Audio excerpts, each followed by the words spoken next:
ہمارے رب نے ہمارے وجود کو ڈیزائن کس طرح کیا ہے۔ ہم جب کھانے لگتے ہیں تو سب سے پہلے ہم اس کھانے کو دیکھتے ہیں، اس کے اوپر کوئی نجاست تو نہیں لگی، کوئی غلاظت تو نہیں لگی، پہلے آنکھ اس کو چیک کرتی ہے، اس کے بعد پھر ہاتھ سے ہم لقمہ توڑتے ہیں یا اس چیز کو اٹھاتے ہیں تو ہمارا ہاتھ دیکھتا ہے کہ اس کے اوپر کوئی ایسی سختی تو نہیں ہے کہ جو ہمارے لیے تکلیف کا سبب ہو۔ پھر مالک نے ہماری ناک کو ہمارے منہ کے قریب رکھا ہے، ہماری آنکھیں دیکھتی ہیں، سونگتی نہیں ہیں، ہمارا ہاتھ پکڑ کے محسوس کرتا ہے لیکن سونگتا نہیں ہے۔ اب اس چیز کو ہم اپنے منہ کے قریب لانے لگے تو سب سے پہلے جو ہے وہ اس کو اس سینسر سے گزارا گیا کہ اس کے اندر کوئی معمولی سمیل بھی ہوئی تو یہی سے چھوڑ دیں گے۔ لائے تھے ہم حلال رزق سے، لیکن پھر بھی ہم نے اس کو آنکھ سے چیک کیا، پھر ہاتھ نے چھوا، پھر سونگا، اس کے بعد پھر اب ہم زبان پہ رکھیں گے۔ اب ہمارے رب نے زبان کو 3 حصوں میں تقسیم کیا ہے۔ زبان کی جو نوک ہے اس کے اوپر نمکیات کو چکھنے کے ذائقے رکھے ہیں۔ زبان کا درمیانہ حصہ جو ہے یہ مٹھاس کا احساس کرتا ہے، اور حلق کے قریب جو حصہ ہے یہ کڑواہٹ کا احساس کرتا ہے۔ تو اب اس کو زبان پر رکھ کے چکھا کہ یہ بد ذائقہ تو نہیں ہے۔ اب زبان نے بھی کہہ دیا کہ اس کا ذائقہ بھی ٹھیک ہے۔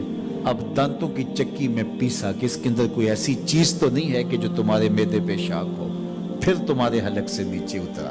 وہ رب نہیں چاہتا تمہارے حلق میں ایک لقمہ بھی ایسا جائے جس میں ذائقہ نہ ہو، جس کے اندر بدبو ہو، جس میں تعفن ہو، جس پر کوئی غلاظت ہو اور جو ناپسندیدہ ہو۔ تمہارا رب چاہتا ہے تم طیب لو، ستھرا لو، تاکہ تمہارا ظاہر بھی ستھرا ہے، تمہارے وجود کا حصہ بننے والی غذا جو ہے وہ بھی پاک اور ستھری۔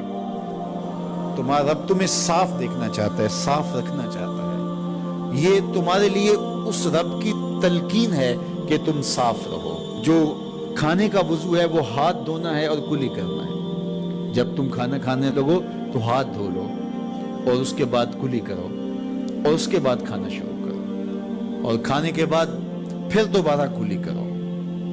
اور ہمیں بار بار مسواک کرنے کی تلقین کی گئی۔ مسواک منہ کو صاف کرتی ہے اور رب کو راضی رکھتی ہے۔ میں نے کہا کہ جب بچہ پیدا ہوتا ہے تو اس وقت اس کو غسل دیا جاتا ہے، اور جب جنازہ اٹھتا ہے تو اس سے قبل بھی اس کو غسل دیا جاتا ہے۔ غسل سے کہانی شروع ہو کے غسل پہ ختم ہوتی ہے، اور ادھر صفائی اور ستھرائی کی کہانی یہ ہے کہ جب تک بچہ اپنے دانت صاف کرنے کی اہلیت نہیں رکھتا اتنی دیر تک دانت ہی نہیں اگتے، اس لیے کہ اب یہ صاف نہیں کر پاتا، اور جب وہ صاف کر پائے گا تو پھر دانت اگنا شروع ہوں گے، اور پھر ان دانتوں کو ہر لحاظ سے صاف رکھے، ان کو ستھرا رکھے۔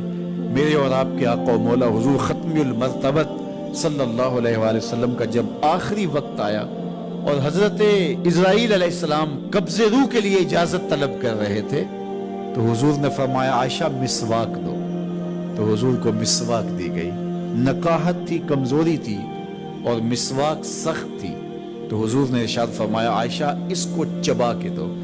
تو ام المومنین سید عائشہ رضی اللہ تعالیٰ عنہ فرماتی ہیں میں خوش قسمت ہوں کہ آخری لمحات میں میرا لعاب اور حضور کا لعاب مل گیا۔